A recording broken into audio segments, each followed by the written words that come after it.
Go to Tracy Brown Live. Gals and guys, go to Tracy Brown Live. Go to Tracy Brown Live. Go to Tracy Brown Live. Gals and guys, go to Tracy Brown Live. Go to Tracy Brown Live. Go to Tracy Brown Live. Gals and guys, go to Tracy Brown Live. Go to Tracy Brown Live. Go to Tracy Brown Live.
I think you guys can hear me now. I am so, so sorry. There's something, I'm using my computer, and there's something about being put, adding myself to the stage, which doesn't happen. Adding myself to the stage, which doesn't happen. Lord have mercy. It doesn't happen. Adding myself to the stage, which doesn't happen. Lord have mercy. It it doesn't happen on my iPad, and I keep forgetting your computer and your iPad are different. I'm learning. I so apologize to you. I'm 11 minutes, and you guys didn't hear anything, so I'll just start over. Good morning, John. All right, we are on page 69. I was just telling you about my coffee, and I have agita in my stomach. So I had literally just started. And Angela, it's okay to just tell me right on the feed. I don't mind. I'm not fussy at all. And thank you so much for saying something. Okay, guys, we are on page 69, and we're going to be talking to Mississippi born composer, talking about Mississippi born composer William Grant Sill. Although material means must be employed in the production of music, music is actually spiritual in nature. I believe that. And its message is addressed to the soul. I became aware of this truth long ago, together with other truth that goes hand in hand with it. That is, that the voice of inspiration is the voice of God. And the soul of man must first hear it before its message may be transferred to the intellect. Anyone who wishes to hear the voice of inspiration clearly must be in accord with its processor, and he may attain this accord through prayer. I wonder if that goes for anything. Is it just for music, or is it just everything? Because remember in Conversations of God that we just finished, God was like, nothing comes through you um, unless it comes through your thought first. This one is saying something a little different, but the same thing, that the voice of inspiration is the voice of God being transferred to your intellect. So, kind of like all the same thing, right? Where's my store? Oh, there it is. Mississippi born composer William Grant Still went on to convey his thoughts on serving God. Music shouldn't only appeal to the vanity of the person who writes it, he maintained. It should serve others, just as a religion serves mankind, by helping people to live better lives and by giving them, even for only an instant, a glimpse of real inspiration. These insights are expressed in the book William Grant Still and the Fusion of Cultures in American Music, edited by Robert Bartlett Haas, Hass. While in his 20s, Still made a promise to use whatever talent God had given him in his service. He then perceived that the way for him to serve God best was through using his talents in music to serve all people. Billy's constant prayer had been that God would make it possible for the music he had written to be heard and that the music in turn would bless all who heard it. This brings me to a good point, right? I wonder if we all could have a constant prayer, right? Could be different for everyone, depending upon the work that you do, right? Billy's constant prayer had been that God would make it possible for the music he had written to be heard, and that the music in turn would bless all who heard it. When I do my psychic readings, I have developed a prayer, and I developed it and I say it in front of my people because I don't want people to think that me, myself, and I, the three of us, is the psychic, right? That the psychic is put in me. I am not that without that being put in me, right? So I am the psychic God in me, and then I become the psychic human. That's the way I figured things out. So, with that being said, I say a prayer. What's my prayer? Start to say the Jabez prayer. Please, God, allow me to see and say what you would like for me to say and see. I love you, God. I love you, Jesus. In your name I pray. Amen. Amen. Ashe. When I say that, I believe it. I believe that God is going to give me the permission to see and say, and then allow me to say and see. Because there are some things in the psychic cards that can be a little rough. And I'm like, God, although I see this, do you want me to tell them? For instance, like if somebody's dying, I can see that you're about to have a major crisis.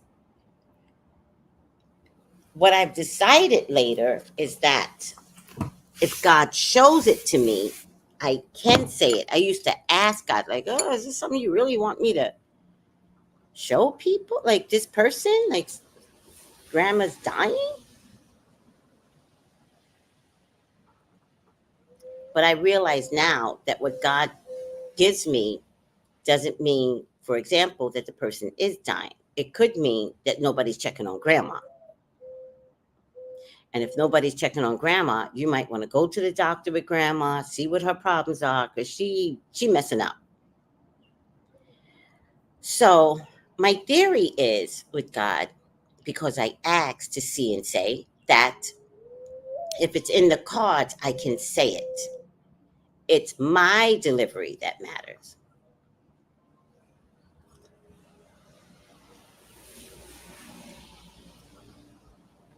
Which means I have to dig a little deeper. So let's say somebody is sick, then I go, get a grandmother or a mother, can't always tell which one, but it seems like she's a little ill and could wind up in a hospital. And right away, the client would be like, oh my God, that's my grandmama. And then we discuss what are some of the things that are going on. And if maybe it's something so minor, like your electrolytes being low actually can kill you. But if you take grandma to the doctor and get her blood work done, the doctor can find out the electrolytes are low and all she needs is a good Pedialyte drink. See what I mean? But without it, grandma gonna die. I don't say it that way. I'm saying it jokingly to you. All right. I am sitting by my window. There's no sun today.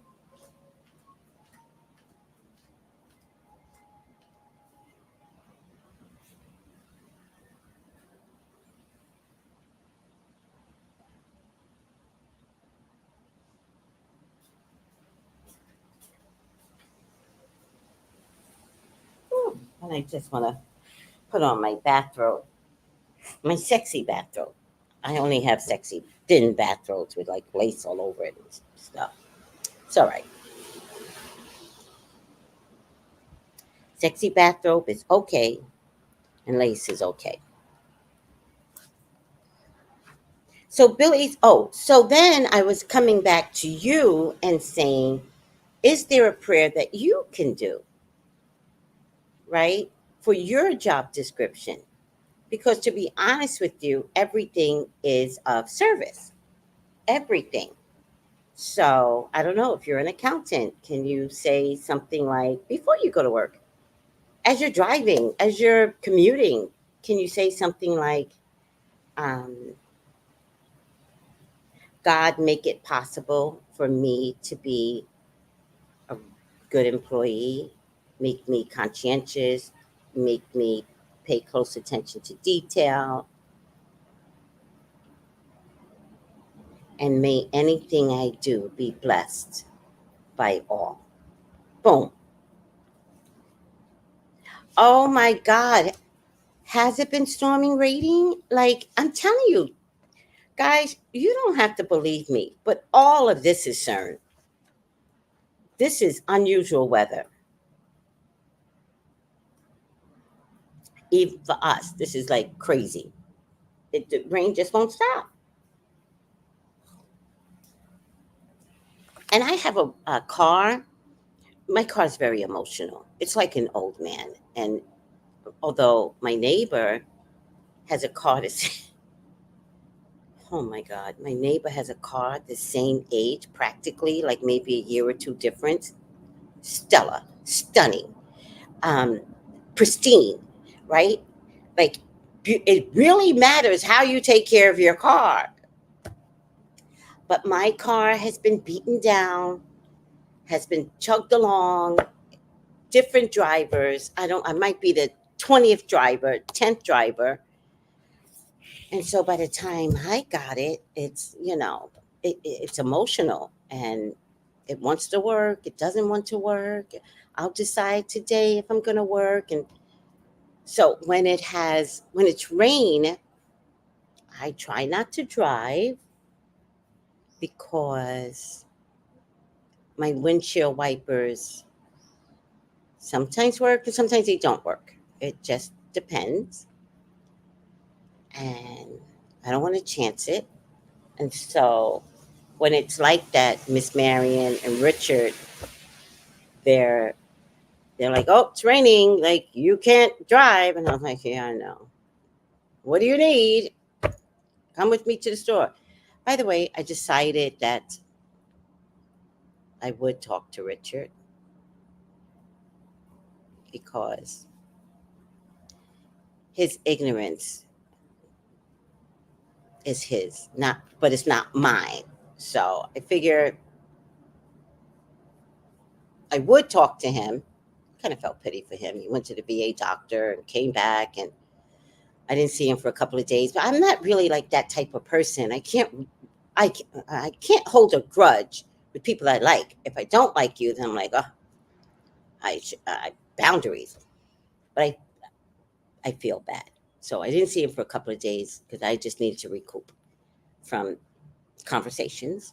And I did structure him, and he did much better. Yesterday, he was amazing. And I told him, I was like, oh, look at you having a healthy conversation. And then he got on the Philippines. I was like, yeah, stop it. It's a nightmare. So I am talking to Richard again. If anybody is out there knows the story. All right. But it's been storming, rainy. CERN, CERN, CERN, CERN, CERN, capital letters. CERN, CERN, CERN. They did this. Fucked up. It's the look at Dubai. They fucked up the whole world. Hi, Melissa Cates. How are you? Oh, I'm drinking my coffee. It's good. Don't forget, if you want a reading with me, I'm available today, 213-458-7408. Okay, let's finish. Billy's constant prayer had been that God would make it possible for the music he had written to be heard by,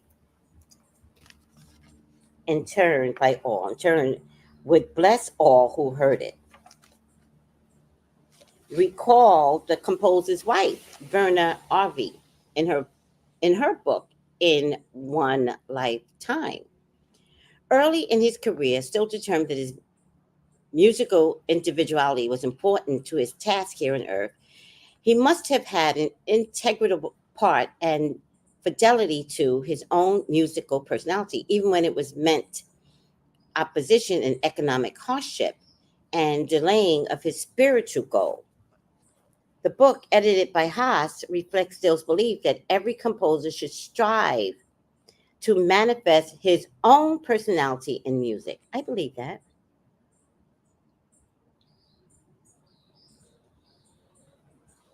There is a tendency in all the arts toward the new, the sensational, the cerebral, rather than the beautiful and the worthwhile. It is important to have new, sensational products, but it's important to have beauty too. How can we afford to emphasize one more than the other? Anyone who underestimates the great value of differences would do well to remember that life would indeed be dull without variety. Progress would be impossible if we all thought alike. It follows then that everyone should work toward variety, each individual expressing himself, particularly if he has decided to enter the creative field. He, she should begin if by analyzing themselves and capabilities in order to learn whether he is doing what he is really doing or will be doing what he really wants to do. That's interesting.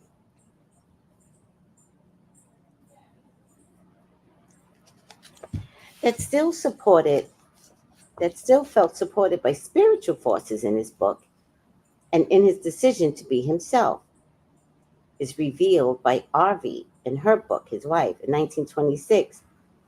He wrote of a dream which conveyed this support to him. I beheld a host of angels. They approached me like a mighty cloud and sang a song of overwhelming beauty, one that I have been unable to remember, though I am a musician and usually retain with ease any melody that appears to me. As the angels sang, I broke into tears and awoke to find myself sobbing with joy. And speaking of the dream later, he said the angels in it were black. Arvy, the wife, told of other dreams like incidents. He saw an owl who talked to him, and the time later when he was lying on a bed, half asleep, half awake, and saw a faceless being clothed in white entering the room. The being told him to get up, and when he did so, he looked back and saw himself still lying on the bed. The being showed him wonderful symbols such as lush green foliage, crystal clear water, and then explained the meaning of each symbol from this experience.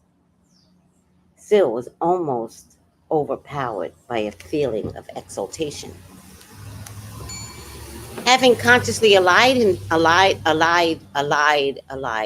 consciously allied, allied himself with God and his constructive forces on earth, these experiences indicated to the composer still that he had chosen the right course.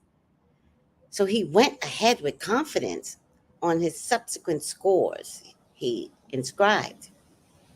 With humble thanks to God, the source of inspiration, his former wife related. There are dreams in which the composer was encouraged by their prophetic content. In one instant, he dreamed of his grandmother. She seemed to be trying to impress on his consciousness the words, "Watch February 5th," Harvey recalled.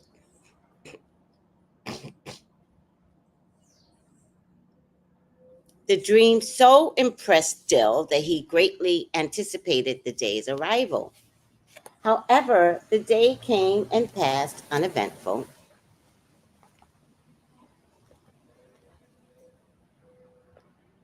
A few days later, he received a letter written and mailed in New York on February 5th, inviting him to compose the theme music for the 1939 fair. Still knew the manifestation of an answered prayer, as recorded by Harvey. His prayers were answered in a most remarkable way. There came a time when, at the major performances, there would seem to be a spiritual bond between the music and the audience. He seemed to be a living, tangible thing. Billy, conducting, felt it. When sometimes I played the piano part, I felt it. The audience certainly felt it. For often there would be a hushed silence and a huge ovation of a different quality than we had known before. William Grant Still was born in Woodville, Mississippi in 1895, regarded as the Dean of American Negro Composers. He was the first African American to write a symphony, which was performed, and the first to have an opera produced by a major American company. Also, among his achievements, he was the first African American to conduct a major symphony orchestra in the United States. As a composer of serious music in America, he is considered to be among the first. I'm going to look him up, guys. I love music. Ugh, I love music. I love instrumental more than anything. I'm a former ballet dancer, so that is my introduction to music. I don't listen to words, which is a problem, which is why I don't do rap very well. But music moves me. So I invite you guys to look up William Grant Still and see what he's got out there, and let me know what you think next week. Oh, let me see what everybody is saying because I'm not responding. Oh, flooding in Dubai and Hawaii. Oh my God. Hi, Ayana. Hi, Melissa. Flooding in Dubai and Hawaii. Oh my goodness. They really messed us up.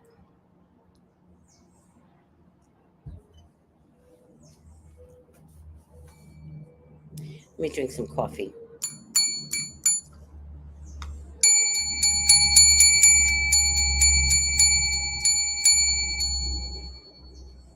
I like the bell. Do you know that if you shake a bell in your house, you break up the chi, the stagnant energy, and you allow new energy to come in? I've got this bell, and this is another bell that I put over my magic.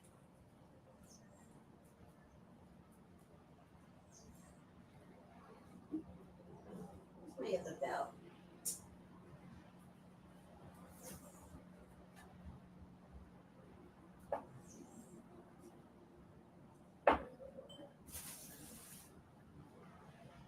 Oh, here it is.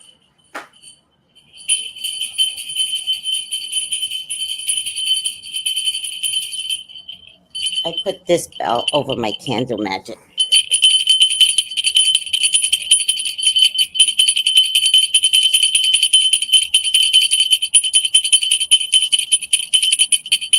The way the tone vibrates is so beautiful. And the light of the candle does respond, by the way. It really does. All right. See, this is very subtle. The softness of the bell. I've got other bells, I just can't find them. And then when I travel, there are a couple of things I tend to pick up. I pick up bells. Um, I pick up elephants. I have an elephant from every place that I've gone to so far. I pick up bells, and now I don't know where all my bells are.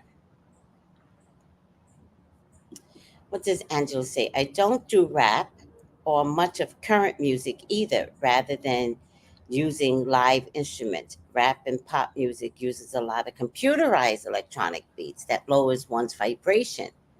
I can't take it. Oh, I didn't know that computerized electronic beats can lower your vibration. That's interesting.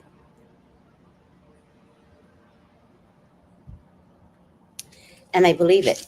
And thank you for that. Hi, Rhonda. How are you, Rhonda? Thank you for coming on board. Alrighty now.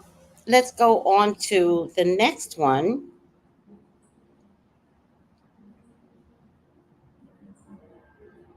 I don't know if it's about Harriet Tubman or Thomas Garrett. Well, let's begin. She said she never ventured only where God sent her. This was the guiding principle of her successful mission and leading slaves north to their freedom, as explained by Harriet Tubman to Thomas Garrett, a Quaker supporter. Twasn't me, 'twas the Lord, Tubman explained another time. It was an expression of her total reliance upon God to bring her safely through the perilous trips to and from the South with fugitives from slavery. Now, I don't know about you guys. If y'all do not recognize that Harriet Tubman was a full blown psychic, you cannot navigate with others how to get from the South to the North without being a psychic.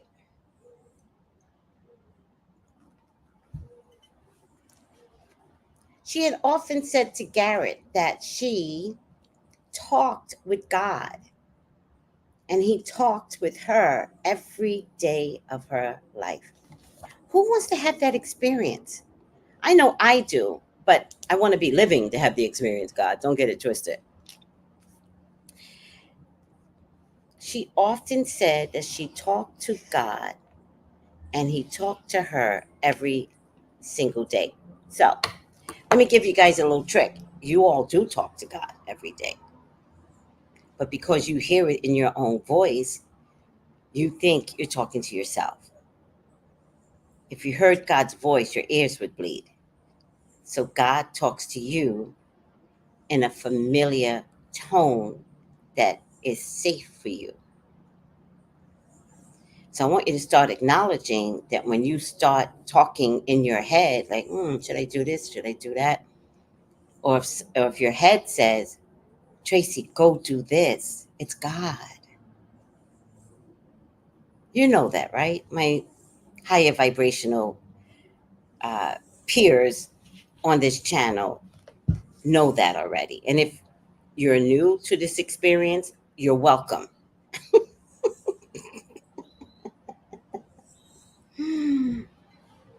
You are always talking to God, and that's a beautiful thing. So when you're driving and God says, stop at the supermarket and get some bread, but it's in your voice, and then you stop at the supermarket and what? You meet the love of your life, you're going to forget that it was God. That's God's expectation too. But the bottom line is, it would be nice to remember. You know what's funny? God told me. I have these elderly people that only recently found out that I was a psychic. I was trying to keep it from them. But because of the documentary, it all came out in a wash.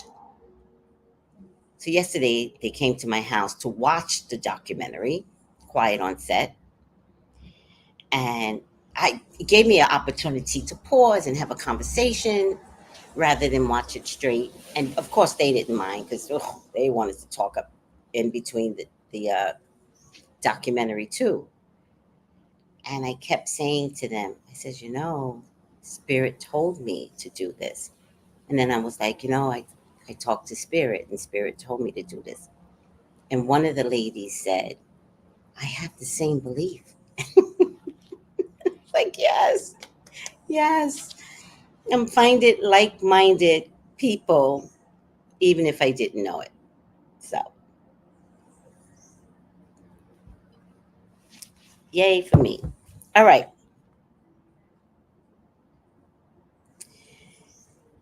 Harriet Tubman said she talked to God and he talked to her every day. Recorded in Sarah Branford's book, Harriet Tubman, The Moses of Her People. Oh, wasn't she just like Moses? Oh, I don't know about you. I absolutely love Harriet Tubman. I mean, love her to outsmart a whole race, community, state to state. Talk about a gift. Are the remarks of some of the supporters and witnesses of Tubman's activity on how they knew of her faith in God. Bradford described Tubman's prayer as the prayer of faith and made a note of the former slave's confident expectation of help whenever she prayed. That she had escaped cleverly designed traps, or that incredibly physical obstacles were removed from the route to freedom, did not amaze her, and neither did the sudden availability of provisions, monies, supporters along the way. Her faith in God allowed for all these things to occur. For as she told Branford, when she felt a need, she simply told God of it and trusted Him to set the matter straight. Now, I have to tell you, Harriet Tubman had two choices. She could live or she could die. She never worried about death. Because if death was mandated, then she just goes home to God. Like, that wasn't the fear. Most people stayed enslaved. And modern day time, most people stay enslaved for fear. Most people stayed enslaved because they didn't want to die. The joke is there's only two ways to go. That's the joke. And fighting for your life is always the option you should give up. Not your life. The option is to fight. And you will be really, really surprised how God will not take you if you stand up and fight. You're going to get out of something and you're going to be like, well, we protested today and we all lived. Yeah, because all God wanted for you was to stand up for yourself, was to protest, was to not live in fear. If you don't live in fear, you live. And I like the part of living healthy, not living being enslaved and master. And, oh, get out of here. I know me personally, I don't know. I think in hindsight it's 2020. But I've been like, Harriet, me, I'm next, okay? Mama, I'm next. Take me. Because I ain't staying with these fools. Nope. Nope.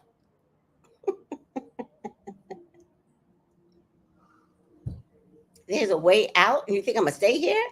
Harriet, I'm next on your list. How long is it going to take you to get back here? 3 months? I'll be waiting for you, sweetie. Hmm. I would have been in New York one way or the other. She took them all to, for the most part, New York, for the most part.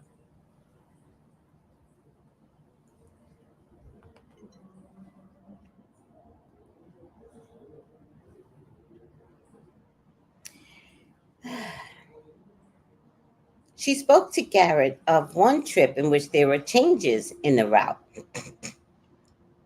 She said that God told her to stop, which she did. And then she asked him what she must do. He told her to leave the road and turn to the left. She obeyed and soon came to a small stream of tide water. There was no boat, no bridge.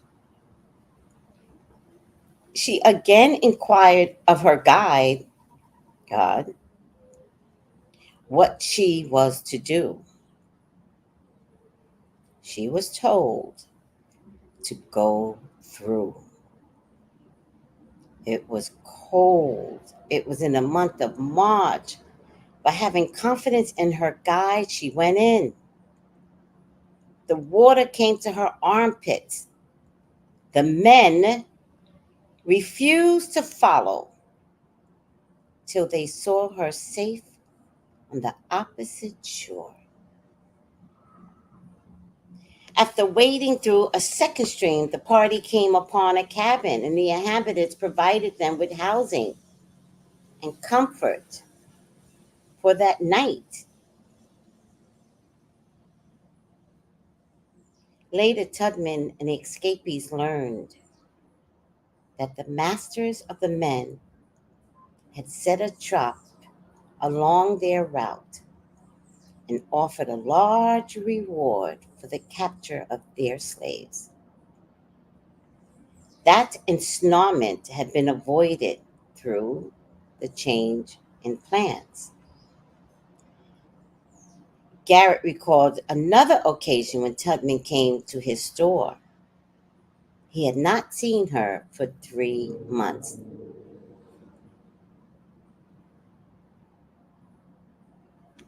Oh, hold on. He had not seen her for 3 months. I said it would be about a 3-month trek. I said, Harriet, I'm so glad to see thee. I suppose thee wants a pair of new shoes. Her reply was, I want more than that. I, in jest, said, I've always been liberal with thee and wish to be, but I'm not rich and cannot afford to give much. Her reply was, God tells me you have money for me. I asked her if God never deceived her. She said, no. Well, how much does thee want? After studying a moment, she said, about $23. I then gave her $24 and some change. The net proceeds of 5 pounds of sterling received through Eliza Wigman of Scotland for her. That was the first money ever received by me for her. Some 12 months later, she called on me again and said that God told her I had some money for her. I had. A few days previous received £1 10 shillings from England for her. From England? What happened?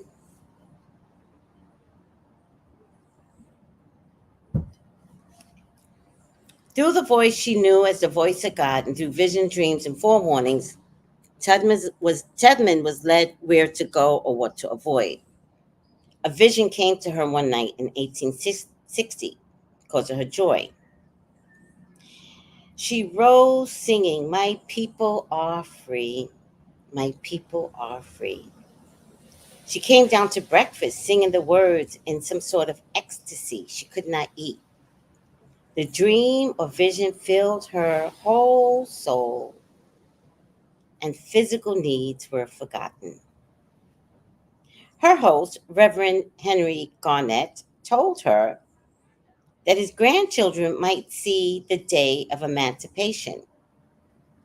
But neither he nor she would.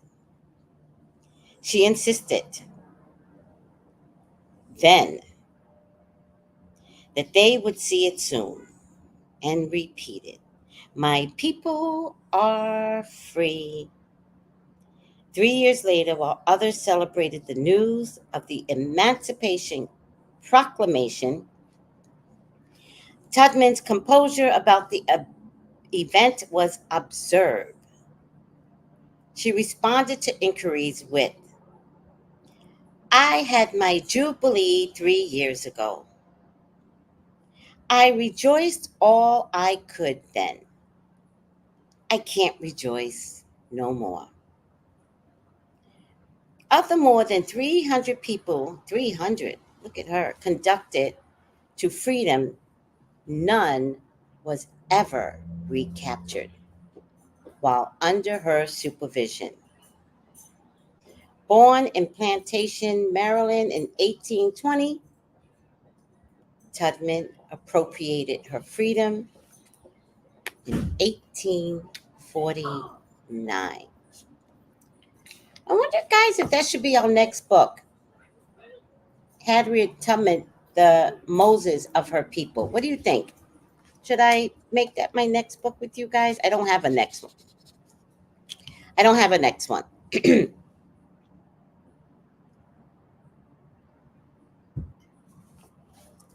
I would certainly like to do a book, which this would be a really good example. I think, you guys let me know on how in your everyday life there is God, and to watch the struggles of procuring 300 slaves and freeing them, and how she did it in the middle of the night. Like, to understand that when you think you're going through something in your modern day times, that God is there. And we forget to ask God for help. We forget to listen to God. I personally, I don't know why I feel this, but this is personal. I feel like we carry so much guilt that we're afraid to say, "God, help me." One, or we say, "God, help me," but we don't mean it.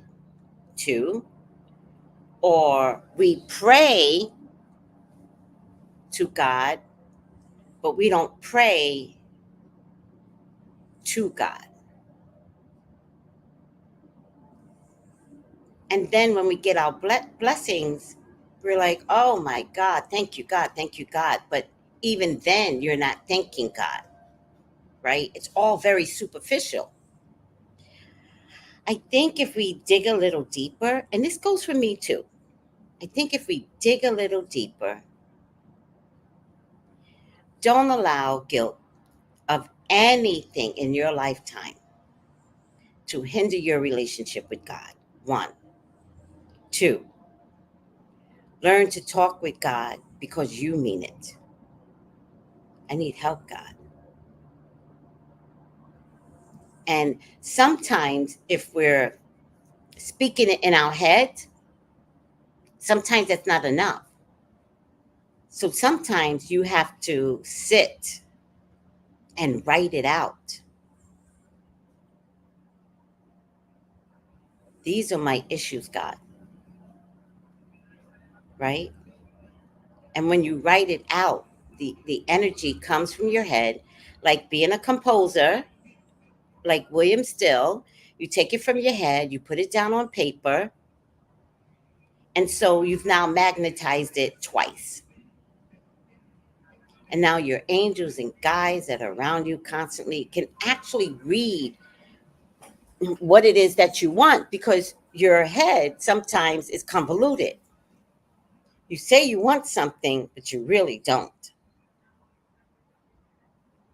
People want to be healed of their afflictions, but they constantly eat poorly. Does that help you as an example? "Oh, I wish I didn't have this condition, high blood pressure." but you constantly eat foods that are high in sodium, canned foods that are high in sodium, hot sauce, right? Fried everything, but you want good health. Do you really? But as you're thinking, not necessarily saying, because sometimes you say it and even that is superficial, as you're thinking or saying, then you kind of go,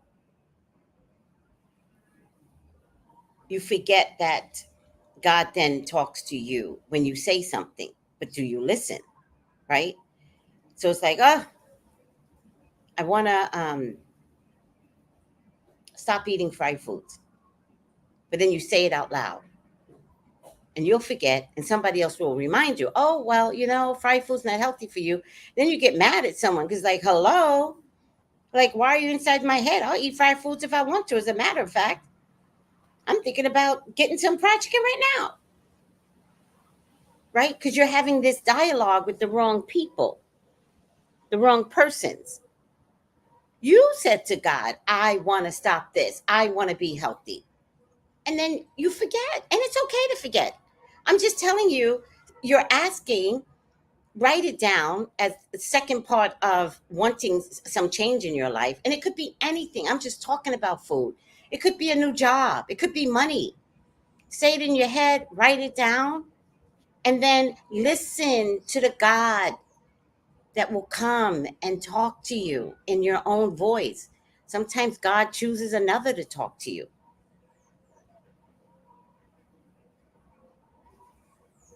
right?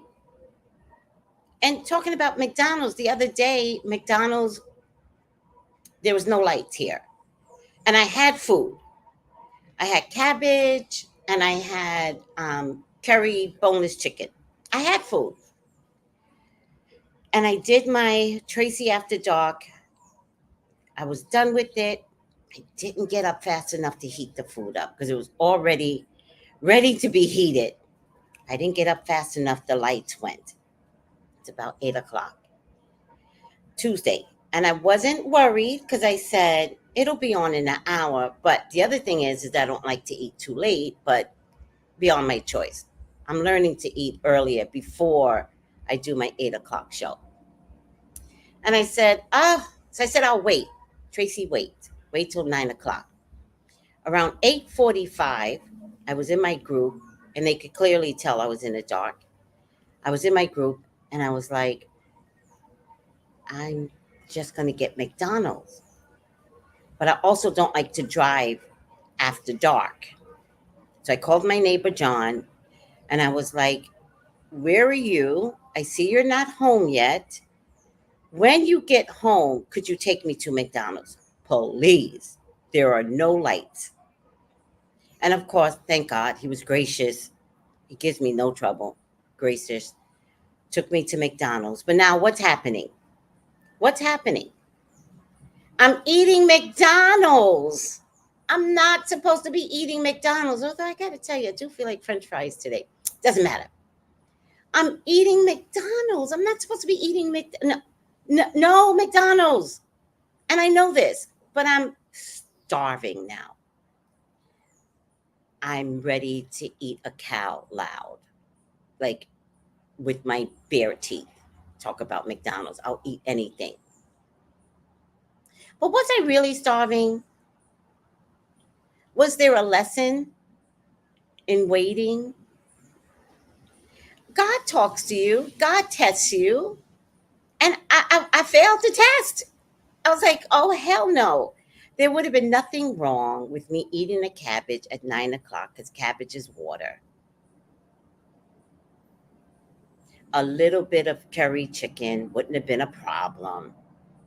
No, my black ass can't wait for God to put the lights back on. But by the way, the lights can stay off all night, so you can't really trust that the lights are going to get back on. But was I supposed to trust? Well, I failed. I went to McDonald's, got me some French fries, and I'm going to tell you what happened. I did not enjoy it. And I knew that was the That was it. I was like, well, that wasn't enjoyable. I did eat every bit of morsel, but that's not the point. I did not enjoy it. But the cabbage, and what happens? The lights came on about 9:30, so I failed miserably. But I'm okay with failing because I know next time I will not fail. Like now for 420, a whole bunch of us are fasting. You did not fail. You learned. Yes, Bree. Oh, look at Bree. Look at Bree growing. Look at Bree. Woohoo! Yes. Girl, you did not fail. You learned. I did learn. Thank you. A whole group of us are giving up something. And if anybody wants to be a part of the group, just let me know. All right? Let me know. I'll give you the Zoom link.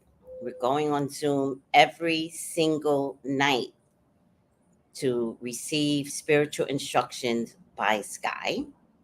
Beautiful conundrum. So come join us. Come fast with us. Come make a sacrifice to the greater good of life. You could do it.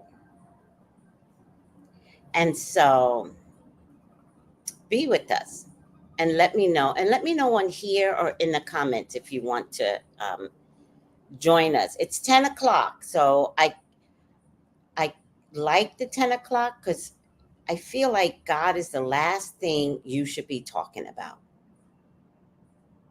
God is the last thing. So I kind of like that time, even though I'm tired, but afterwards I felt rejuvenated. So it was really weird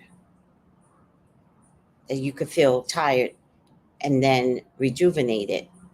And then I got off the feed and I was like, where's my bed? I got to find my bed. Let me go to my bed.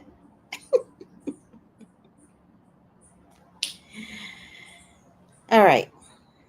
We might, the next book might be Harriet Tubman, The Moses of Her People by Sarah Bradford. Does anybody know if Sarah Bradford is black? Because if she's not black, it would bother me. That means I would need to find a black author.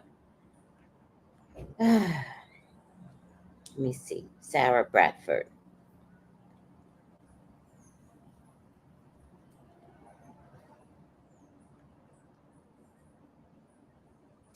Damn it, she's not.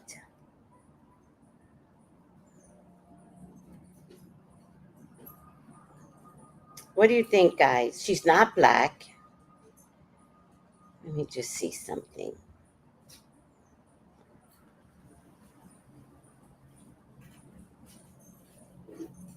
Hi, Miss Marion.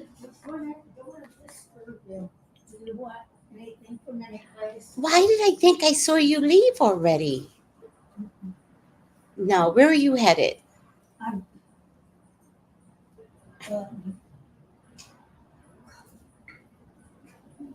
Plaza East Plaza East. and Kmart. Oh, and Kmart. Oh, yeah, to get the pants. But no, I got them. Oh, let me see. Look at you wearing colors. Yeah. Ah, those are cute. I'm trying to get used to How does it feel? Good. You're trying to get used to wearing colors? You're so Yeah. funny. Look, but these are going to be worn only to Yes, exercise. exercise. I understand. That peach is amazing on you. Well, It brings color. It brings the color out of your skin. I'm listening. Yeah. I won't behave. You look so nice. So half of this needs laundry. Don't worry about all But that. I'm You look just amazing. Going out. What other colors did you get? No, I'm gonna get. Oh, crazy girl. I got like a khaki, Love khaki. Khaki looks good on you. a light blue, Oh, light blue is like nice. an old pair of work pants. They're light blue, Okay. and this. Are you going to go see if there's any more there? Oh no, they're all new and they're all on sale. Oh. and what they do, they were like Mm-hmm. $26.95. Then they put them to a lower number and Uh-huh. took a discount on that. Oh, So I ended up it's with free. $10 Yeah. a pair. It was practically $9.99. free. Well, that's what the trick is Mm-hmm. in sales. They put them up to what they shouldn't sell for. It's way too high. Yeah. And then they take a discount on the discount. Yeah. It's so when you buy them, you pay for what they're worth. Exactly. Well, those are adorbs. And it looks like it's made of cotton. I love cotton. Cotton is so breathable in this hot weather. Oh, it's cold in my apartment. Today it's cold, Yeah. but cotton is beautiful in hot weather. Yeah, I know. Yeah. So those are two places, Okay. and I got my daughters. Yeah. Okay. I don't thank you for coming by. I can't think of anything, so it's all good. Call me if you do. Yeah. I need milk. Yeah. And I have an excellent mix of Sing's food for dinner tonight. Good. At the end of the day. Good. In the freezer. Good. Cabbage. I got cabbage. I'll make some cabbage today too. What do you call it? Would you make cabbage with red onions? Oh yeah. Okay. I'll make some It's cabbage with red sweeter. onions. Sweeter. I was thinking that too. Yeah. Okay. And it's colorful. Yeah. I like a little carrot strips. Yes. Yeah. But they didn't have the package. I like the package. I had to buy a whole cabbage. No. I don't like that. I thought of you yesterday. I'll tell you what. If you Cabbage. see the cabbage strips, Oh, yeah. yeah, I'll take 2 of those. The one that's everything's already got stuff in it. Yeah. They Okay, usually I'll have a take good those. Okay. one. And it's cellophane wrap or plastic wrap. Yes. I like those better. I can always take the whole cabbage I have and bake it. Yeah, I do that all the time. Bake it, put some cheese on top. It tastes so good. Don't put the cheese on it. That's like the cholesterol fat.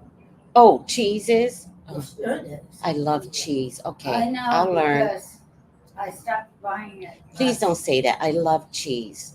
Maybe God sent you over to stop me from eating so much cheese. I love cheese. I know what you mean because I buy it and I have high cholesterol.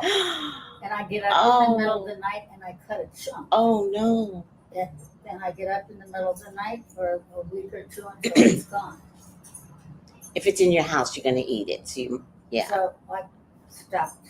Okay. You. I was just talking about like modifying everything that I eat, and I said I was like, if someone comes to you and says, "Don't do this," we're talking about fried chicken, and here you come in and tell me about cheese. All right. It defeats the purpose. Mm-hmm. And my biggest thing that I even want to stay away from is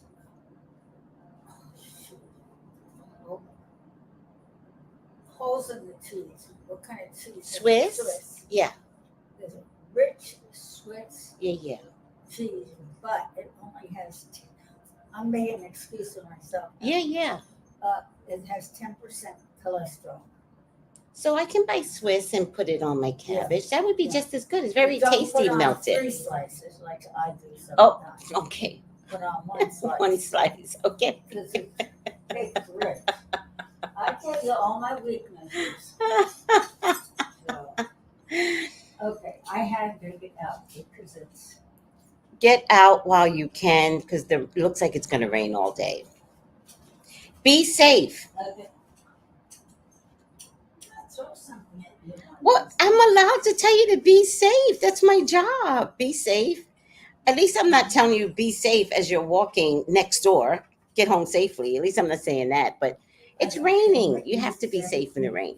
I don't I'm listening to it. Say only one. The Sloth. Yes. Yes. If you I looked for it at Food Town. They didn't have it. I went to Pueblo. They didn't have. I know you always tell me that. Yeah. Don't like it. It's not there. Yeah. You always. It's very expensive there too. It's weird. Yeah.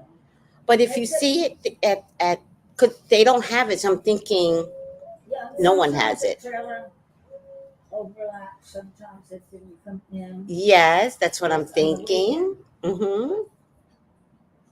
Okay, there. VA. I will. Don't go wandering. And I don't know what else to do. There's no place to wander. It's raining. Okay, girl. Thank you, Miss Marion. Thank you for considering me. So the next book I'm thinking about reading. Who said yes to me? Somebody said yes. Rhonda said yes. It's gonna be. Oh, no, no, no, no. That's what I was looking at. Let me see if I can find a Black author. Harriet Tubman, Black author book. That's what I was looking at. Harriet Tubman, The Road to Freedom, Clinton Catherine. Who was the author? Did Harriet Tubman publish? Did she publish any books? No, she never learned to read or write. Who wrote the first book? Sarah wrote the first book in 1818. Look at you. I'm looking for a Black author. So you guys help me.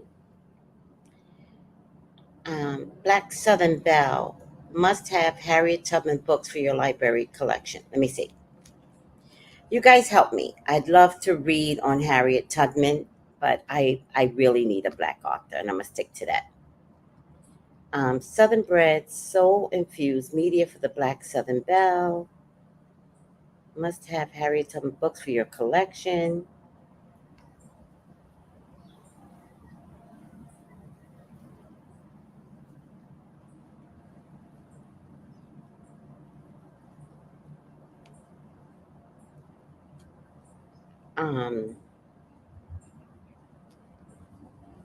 Before she was Harriet.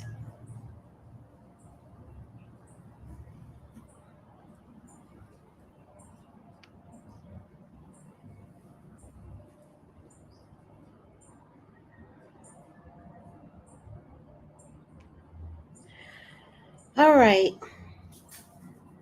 There's some kid books on I Am Harriet Tubman. That's nice. Harriet Tubman, The Road to Freedom by Catherine Clinton. I don't know if Catherine Clinton is Black, but I'll check it. The reason why, although if you're Black, I don't need to explain it, but for anybody else, the reason why it's important to get this story from a Black author is because you would never understand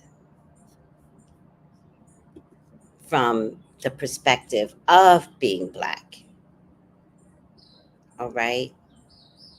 So we're going to, and you guys research with me too. We're going to research a book by a Black author because it's very important to support Black literature and the Black voice, the way we know the voice to be. So sorry, Sarah, I'm not interested, but we'll find something. Angela goes, yep, I eat junk and then try to balance it out by eating some healthy stuff too. I think we all do that. I'll eat something very healthy and end my night with potato chips, child. But you know what I've been doing lately? I'll be in a supermarket and I'll hear the devil say, get some potato chips. And I'll be like, no, devil, get thee behind me. And then I won't get potato chips. This has been going on for quite some time. And then around the 10 o'clock hour, when I should be going to bed, 10 o'clock hour, I'm like, I wish I had potato chips. Why, God, why? So In any case, guys, I am off of bread and anything made of white flour. Anything made of white flour. So that's bread, croissants, crackers, and only for 10 days. And then once the 10 days is up, I'm giving up bread and have decided that if I eat bread, I will do it once a week. But no more oversaturating my poor body with bread. All right. Now I'm getting hot. Ooh, child. Humidity is here. I gotta mop my floor.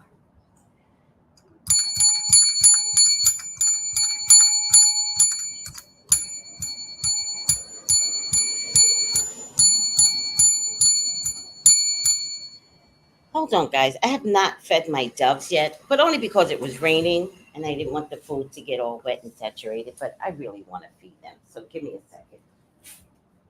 Put my bathroom back on. Oh, damn it. I keep pressing this thing.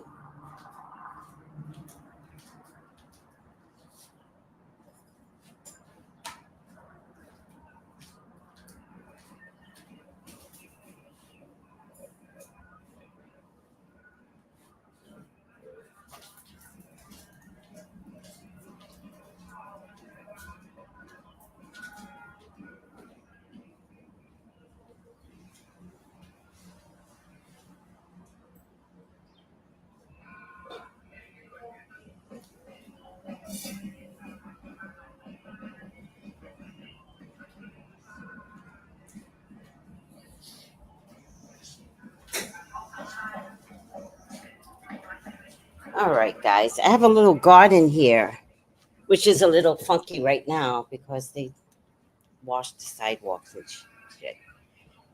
And it's been raining, so I haven't been able to fix the garden. It's all messy right now, but it's okay. Mess is good sometimes too. When I sit here and work and do my psychic readings, I look at the birds. They make me happy. All right.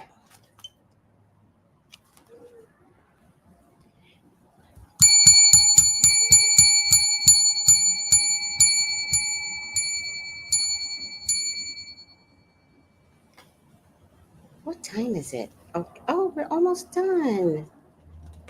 This was good. Okay, this is short. Delivered from thoughts of race, religion, or creed, from the moment of her birth, she loved all human beings. I was born with the Holy Spirit, claims Beatrice Hardiman, a native of Montgomery County, Alabama. Born in 1906, one of 8 children, God first spoke to her through a chestnut rosebud when she was very young. When I was a child, I used to travel with my mother, tied my hands onto her apron strings, and she would take me when she didn't take any of the others. At 16, she decided she had to go to what God wanted her to do. I had to suffer in order for God to reveal to me what He wanted. Guys, this is really important because all y'all complain about suffering. Me too, Joe.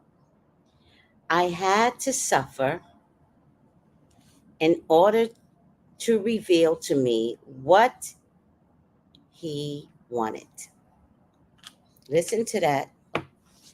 Gifted people tend to suffer in one way or another. It's not a punishment, it's the design, because you see life differently than others and you operate differently than others. You're not human half the times, gifted people. Sorry, you don't have a human mind. So you tend to suffer because people don't get you. It's very, very common. I've just resigned to the fact that suffering might be part of my existence, although seriously, God, it can stop now. It can stop. I think I understand my experience. I had to suffer in order for God to reveal to me what He wanted. You can't take a gift, just pull that gift and do it yourself. You've got to suffer. And when you suffer, you know what the gift is. And when you know what the gift is, it means so much to you. Who's identifying with this? Is so profound right here. It's a little chapter, but ooh, child, I'm loving this. And it means so. Hey, I will listen to me. No, don't try me, Rooster. Yeah, don't try me. Oh, hell no. Hold on a second, guys. Away. Away. You and your wife.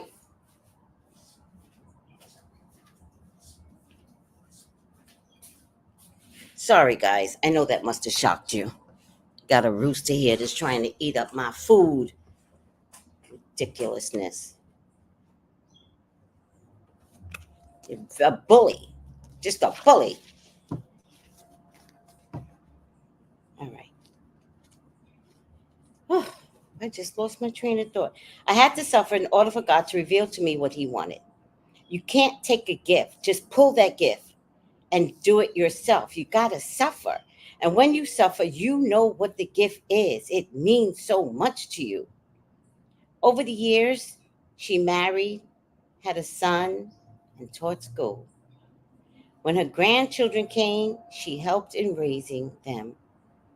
She counsels God will take something that a person doesn't want. God will take something that a person doesn't want. She helps in physical and spiritual healing. If a person has the power to be healed, he can be healed in a special moment. I meditate, and there is the power of Almighty God. Then He talks to me. Beatrice resides in Birmingham, Alabama. She is a counselor, healer, an active community worker, embracing people of all ages who come to her in need. She says with commitment, I've got so many children. All of them are my children. That's nice. All right, guys, I think I'm going to stop here because the next character will put me past.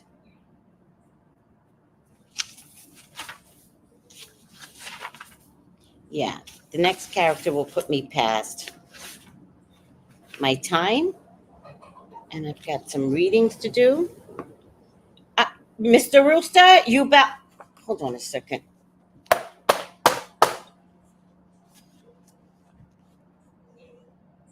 All right.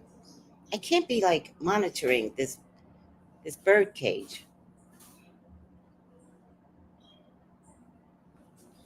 I'm gonna throw something at it. I swear to God I am.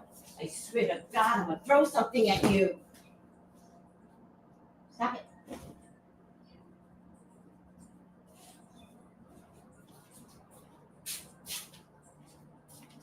My neighbor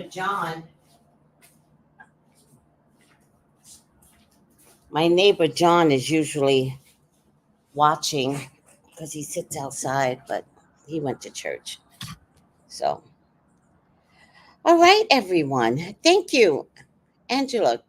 Don't forget, guys, I have a gratitude journal. And even today, we talked about what's in your head you should put out on paper. And that's what this journal is all about. This is the journal for hope. Believe that what can change will change. Have hope. No kidding. And also, I still have a special that's just about to end. Buy one, get one free oil.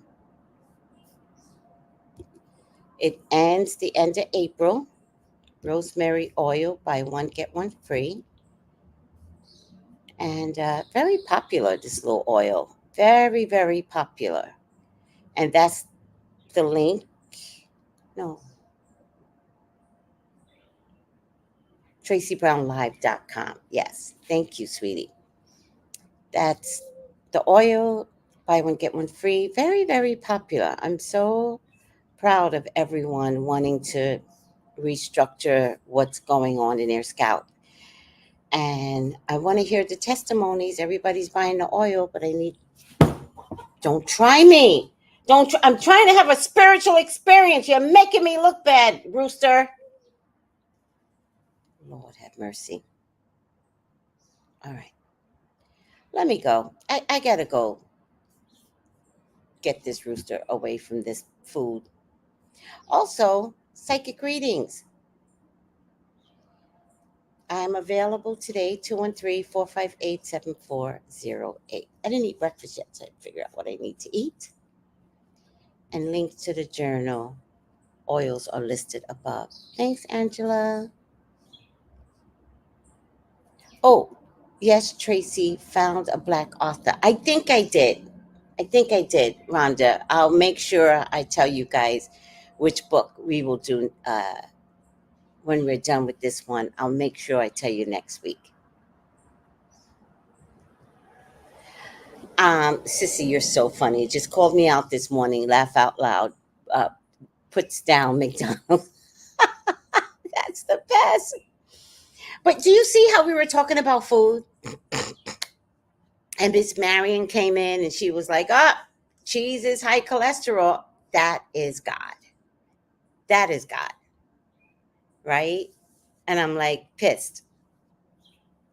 Because I'm about to eat some egg and cheese. But this will be the last that I eat egg and cheese.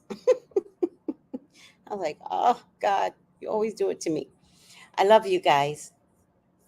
Take it easy. Bye.